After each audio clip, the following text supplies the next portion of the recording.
Hi everyone, this is an audio recording to assist you in practicing with taking a running record. Running records are important for curriculum-based measurement, for various types of data collection in your classroom, and so I prepared this practice opportunity. If you're not familiar with taking running records, this gives you the chance to practice this with some audio recording of a practice student. In order to complete this practice activity, you should have the practice running record sheet in front of you with the passage that starts off with "My friend Judy was playing basketball," and the running record scoring conventions sheet as well, so that you know the marks that you will need to actually show what the student did during the reading passage, what errors that the student made. So please have those two items in front of you, and then what I will do is read through the passage quite slowly the first time, making errors that a student might make during an oral reading test, and then I'll read through the passage again at a more normal student reading pace, and it will give you an opportunity to double check and see if you have caught all the errors that I have made.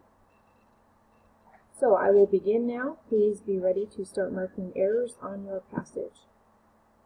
My friend Judy was playing ball. When I came to the yard of the schoolhouse, as soon as he saw me, he waved his hand and comed over. "Did you fools lose any sheep?" he asked me. "Now look, Judy," I says, "how do you know we got missing sheep?" "What about them?" "I saw them. At least I think they're yours. From the shape of the numbers, they look like yours. We don't put brand on the sheep until after we share them. But our numbers had a different shape to them than any of the others in the..." What's that word? That word is neighborhood. Neighborhood. Where? "I saw them across the river. They looked like they were heading straight for the hills."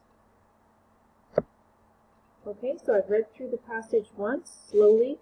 I will read through the passage again, this time a little more like a student pace, and make the same errors, so double check to make sure you marked all of the errors that I have made.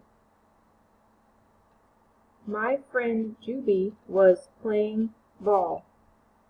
When I came to the yard of the schoolhouse, as soon as he saw me, he waved his hand and comed over. "Did you fools lose any sheep?" he asked me.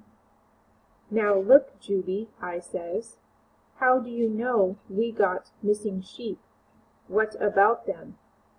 "I saw them. At least I think they're yours. From the shape of the numbers, they look like yours. We don't put brand on the sheep until after we share them, but our numbers had a different shape to them than any of the others in the..." What's that word? That word is neighborhood. Neighborhood. Where? "I saw them across the river. They looked like they were heading straight for the hills." Okay, so let's review this passage, and I will let you know which errors I made, and you can see if you caught the same errors. In the first line, the word basket was omitted, so that would be an omitted word. The student just said ball and not basketball.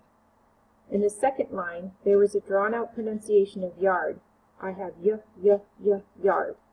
This isn't a scored error, but it is something you should note as it does affect fluency. I noted there was a pause before schoolhouse as well. Again, not an error, but you should note that this word schoolhouse was not automatically recognized. Skip one line. The next line, the student said comed instead of came. In the next line, the student said fools instead of folks. In the next line, the student said says instead of said. Skip down a couple of lines. The student said ship instead of shape. The student mispronounced numbers as noombers. I had it spelled Noombers. And sometimes we just have to make our best guess about how to spell, how students pronounce various words if they mispronounce them. A couple of lines down, the student omitted the word hour. In the next line, the student said share instead of sheer, and again mispronounced numbers for noombers. In the next line, the student said ship instead of shape. In the next line, the student did not know what the word neighborhood was and asked for the word, and the teacher told them the word was neighborhood. And then in the last line, the student drew out the pronunciation for heading. Again, it's not a scored error, but it is something to note for fluency. And then the student omitted the word high. So for the errors that I had, we had several substitutions, some omissions, a told word, and some prolonged decoding.